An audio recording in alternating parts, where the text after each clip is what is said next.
আলাইকুম গাইস, আমরা এখন রয়েছি স্কাচার মেশিনের সামনে। আমরা প্রিভিয়াস ভিডিওতে পোর্কুপাইন ওপেনারে জেনেছি। আজকের এই ভিডিওতে আমরা স্কাচার মেশিন নিয়ে বলবো এবং ডিটেলস আরও সব ইনপুট আউটপুট অ্যান্ড আরেকটা কথা বলে রাখতে চাচ্ছি, আমাদের ব্লোরুমের লাস্ট মেশিন হচ্ছে স্কাচার মেশিন। চলুন স্কাচার মেশিন নিয়ে জানি নোট শেয়ারের সাথে। এখন আমরা রয়েছি স্কাচার মেশিনে ইনপুট পোর্শনে। আমরা পূর্বের ভিডিওগুলোতে জেনেছি যে হপার ফিডারের পর পোর্কুপাইন ওপেনার আসে, এরপরে আবার হপার ফিডার 2 শুরু হয়ে যায়। তো হপার ফিডার 2 পরেই চলে আসে আমাদের স্কাচার মেশিন, অ্যান্ড হপার ফিডার 2 এর আউটপুটেই হয় আমাদের স্কাচার মেশিনের ইনপুট।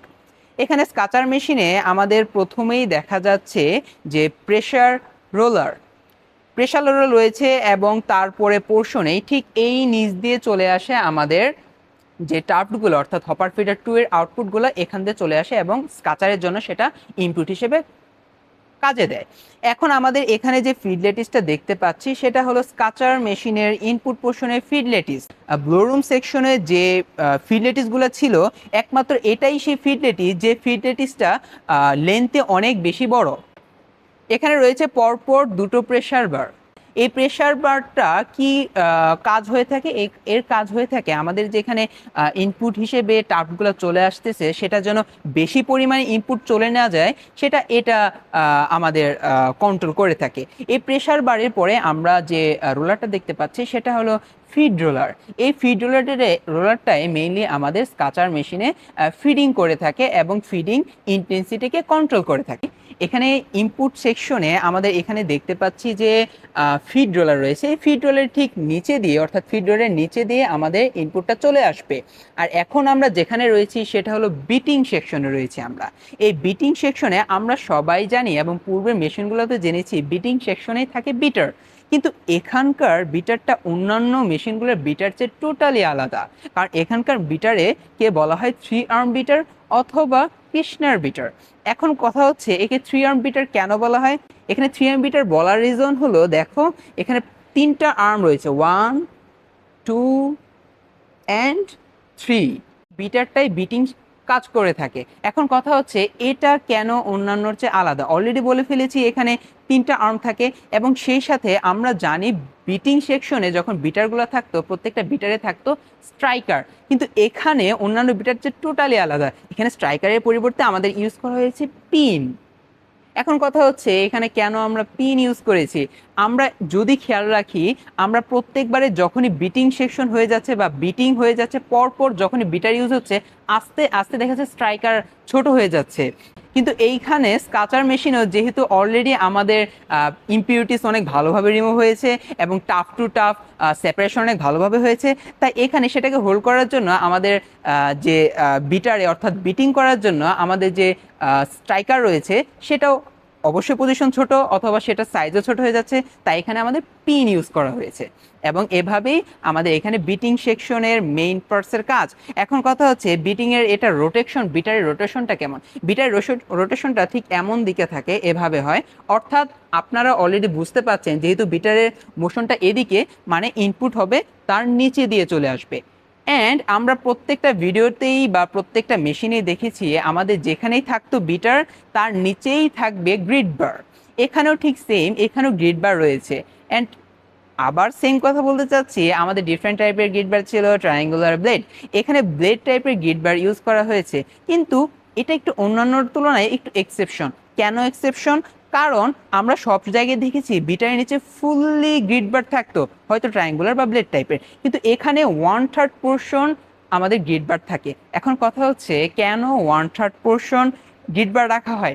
1/3 পোর্শন গ্রিড বার রাখার রিজন হচ্ছে আমরা অলরেডি একটু আগেও জেনেছি যে ইম্পিউরিটিসগুলো অনেক ভালোভাবে রিমুভ হয়েছে, সো এখানে বেশি ইম্পিউরিটিস আর বেঁচে নেই, তাই বাকি ইম্পিউরিটিস অর্থাৎ রিমেইনিং ইম্পিউরিটিস এখান থেকে বের হয় এবং তাই এখানে 1/3 পরিমাণ গ্রিড বার ইউজ করা হয়েছে। এখন এই টাপগুলা বিটিং হওয়ার পর বিটিং সেকশনে পরবর্তী চলে আসবে পারফোরেটেড কেস পোর্শনে, যেখানে সাকশন ফ্যান রয়েছে। তারপরে আমাদের চলে আসে যেটা আমরা প্রিভিয়াস অংশে জেনেছিলাম যে পারফোরেটেড কেস পোর্শন। এখানে কি করা হয়? পারফোরেটেড কেজ এর ভিতরে থাকে সাকশন ফ্যান। এখন পারফোরেটেড কেজ কয়টা থাকে? পারফোরেটেড কেজ এইখানে দুটো থাকে, একটা আপারে আর একটা লোয়ারে, দুটো পারফোরেটেড কেজ থাকে।